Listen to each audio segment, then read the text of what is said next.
नमस्कार, मैं रश्मि। स्वागत है आपका देश के नंबर 1 न्यूज चैनल प्रजातंत्र टीवी में।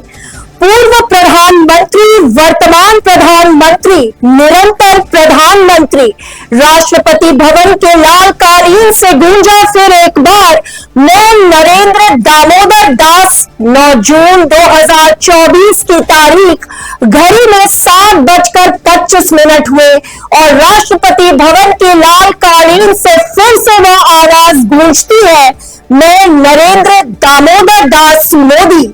ऐतिहासिक क्षण, वो तारीख एक बार फिर सामने आ गई और इस बार कुछ ज्यादा ही भव्यता के साथ, कुछ ज्यादा ही विराट, कुछ ज्यादा वैभवशाली।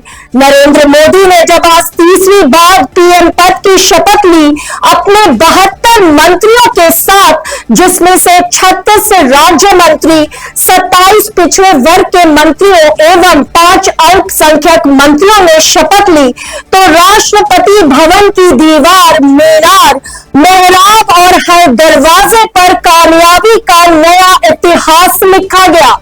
मोदी मंत्रिमंडल के 43 मंत्रियों ने आज तीसरी बार शपथ ली। सभी मंत्रियों ने शपथ ग्रहण के बाद जेपी नड्डा के घर पहुंचे आज डिनर के लिए। राष्ट्रपति द्रौपदी मुर्मू ने नरेंद्र मोदी को और मोदी मंत्रिमंडल के मंत्रियों को पद और गोपनीयता की शपथ दिलाई।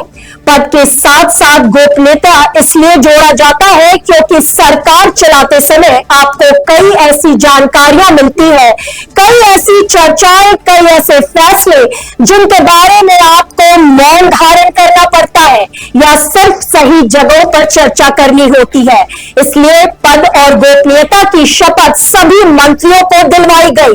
नरेंद्र मोदी के बाद Rajnath Singh, Amit Shah, Nitin Gadkari, Nirmala Sitharaman, S Jaishankar, HD Kumaraswamy, Dharmendra Pradhan, RLD के जयंत चौधरी, अपना दल की अनुप्रिया पटेल के अलावा जदयू के पूर्व अध्यक्ष और मुंगेर से सांसद राजीव रंजन उर्फ ललन सिंह, लोजपा के चिराग पासवान एवं हम पार्टी के अध्यक्ष जीतन राम मांझी, मनसुख मंडाविया, टीडीपी के बड़े नेता एवं कई मंत्रियों ने आज कैबिनेट मंत्री के रूप में शपथ ली।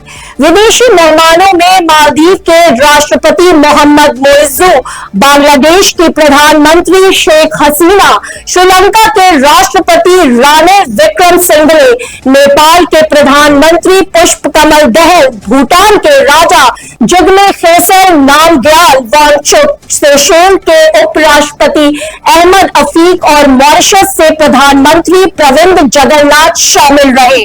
तो आपको बता दें, इसके अलावा अमेरिकी राष्ट्रपति जो बाइडेन, ब्रिटेन के पीएम ऋषि सुनक और कई अनेक विदेशी मंत्रियों ने अपने बधाई संदेश पीएम मोदी के लिए भेजे हैं। सीसीएस मंत्रालय पर सभी की नजर। बीजेपी ने नहीं छोड़ी अपनी पकड़। सहयोगियों की तरफ से भी बड़े मंत्रालय की मांग की जा रही थी, लेकिन कैबिनेट कमेटी ऑन सिक्योरिटी यानी सीसीएस में प्रतिनिधित्व करने वाले 4 महत्वपूर्ण मंत्रालय भाजपा की झोली में रखने की बात साफ कर दी गई थी।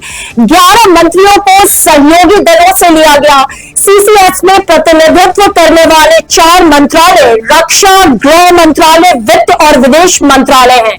मोदी के पिछले प्रशासन में इन मंत्रालयों का नेतृत्व राजनाथ सिंह, अमित शाह, निर्मला सीतारमण और एस जयशंकर ने किया था। सीसीएस सुरक्षा के मामलों पर निर्णय देने वाली देश की सर्वोच्च संस्था होती है। आपको बता दें, प्रधानमंत्री इस कमेटी के अध्यक्ष हैं और गृह मंत्री, वित्त मंत्री, रक्षा मंत्री और विदेश मंत्री इसके सदस्य हैं।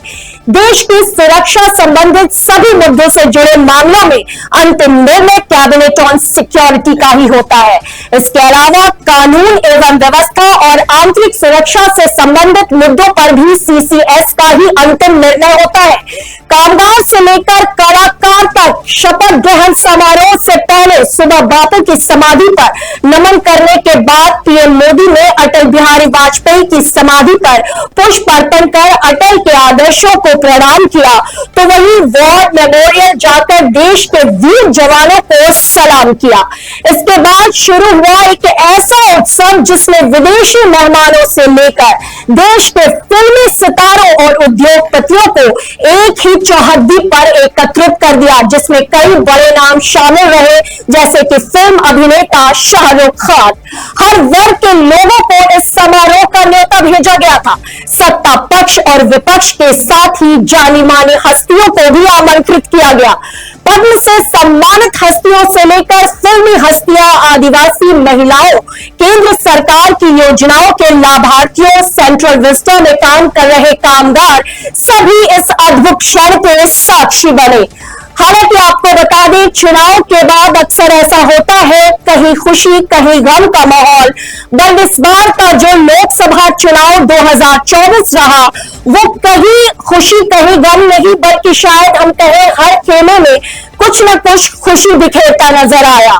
लेकिन फिर भी बहुमत के साथ 300 सीट के आंकड़ों को पार करते हुए बीजेपी नेतृत्व वाली एनडीए गठबंधन ने आज बहुमत हासिल कर तीसरी बार हैट्रिक लगाई और पीएम मोदी ने आज तीसरी बार प्रधानमंत्री के गद्दी पर विराजमान होकर प्रधानमंत्री की शपथ ली। तो आपको बता दें कि कांग्रेस ने भी कई जगहों पे अच्छा प्रदर्शन किया, जैसे कि दक्षिण में, मणिपुर में, तो यूपी में सपा ने बाजी मारी। तो वहीं आपको बता दें कि इस बार जो जीत है, पर आज की जो जीत हुई वो सिर्फ और सिर्फ प्रधानमंत्री नरेंद्र मोदी की जीत है, और ना केवल उनकी बल्कि 140 करोड़ भारतीयों के विश्वास की जीत हुई है। आपको बता दें कि ये लोकसभा के नए सूरज के उदय की जीत है, प्रधानमंत्री नरेंद्र मोदी के देश के प्रति समर्पण की और उनके निष्ठा की जीत है। जी हां, तो एक बार फिर प्रधानमंत्री ने हैट्रिक लगाई और तीसरी बार पीएम मोदी प्रधानमंत्री की गद्दी पर विराजमान हो गए हैं। जय हिंद, जय भारत। तो देश और दुनिया की तमाम बड़ी खबरों के लिए देखते रहे देश का नंबर 1 न्यूज चैनल प्रजातंत्र टीवी।